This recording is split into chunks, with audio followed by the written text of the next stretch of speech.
हाँ जी अस्सलाम वालेकुम जी की हाल चाल आ सारे वीरां दा ठीक ठाक हो। उम्मीद आ सारे भरा वधिया होणगे। मैं तुहाडा वीर जी मुर्शदा यूट्यूब चैनल देश मेरा पंजाब तो कुछ मशरूफियत के बावजूद भाई सलीम ਜਿਹੜੇ ਵੀਡੀਓ ਦੇ ਵਿੱਚ ਅੱਜ ਕੱਲ੍ਹ ਨਹੀਂ ਆ ਰਿਹਾ ਜੀ ਤੇ ਅੱਜ ਮੈਨੂੰ ਇਕੱਲੇ ਨੂੰ ਵੀਡੀਓ ਬਣਾਉਣੀ ਪਈ ਹੈ ਜੀ, ਜਿਸ ਕਰਕੇ ਮੈਂ ਆਪਣੇ ਵੀਰਾਂ ਨੂੰ ਸੁਨੇਹਾ ਦੇਣਾ ਚਾਹੁੰਦਾ ਸੀਗਾ ਆਪਣੇ ਲਹਿੰਦੇ ਤੇ ਚੜ੍ਹਦੇ ਪੰਜਾਬ ਵਾਲਿਆਂ ਨੂੰ ਕਿ ਕੁਝ ਮਸ਼ਰੂਫੀਅਤ ਦੀ ਵਜ੍ਹਾ ਤੋਂ ਅਸੀਂ ਵੀਡੀਓ ਅਪਲੋਡ ਨਹੀਂ ਕਰ ਰਹੇ। ਇਨਸ਼ਾਅੱਲਾ ਬਹੁਤ ਜਲਦ ਤੁਹਾਡੀ ਖਿਦਮਤ ਦੇ ਵਿੱਚ ਅੱਛੀਆਂ ਵੀਡੀਓ ਲੈ ਕੇ ਹਾਜ਼ਰ ਹੁੰਦੇ ਰਵਾਂਗੇ। पाकिस्तान के बल्कि पूरी उम्मत मुसलमान के अजकल रोज़े चल रहे हैं जी माशाअल्लाह। रमज़ान मुबारक का महीना वा, अल्लाह ताला ज़्यादा से ज़्यादा नेकियां समेटन की तौफीक देवे, 5 वक्त की नमाज पढ़ने की तौफीक देवे सानू सारे मुसलमानों मेरे समेत। तो इस तरह पूरा साल सानू इबादत करने की तौफीक देवे जिस तरह असीं रमज़ान के महीने करते हैं।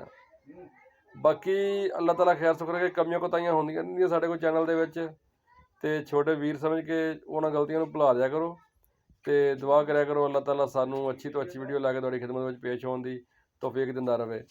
तो बाकी इंशाअल्लाह किसी नैक्सट वीडियो के मिलते हैं। तो माइंड ना करियो, चैनल को सबसक्राइब कर लो, अपने दोस्तों नाल शेयर कर लो।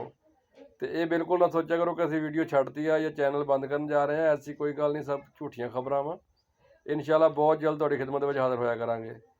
तो भाई तलीम भी कुछ मसरूफ है, कुछ साडी भी मसरूफियत सी जिहदे वजह तो वीडियो अपलोड नहीं कर सके।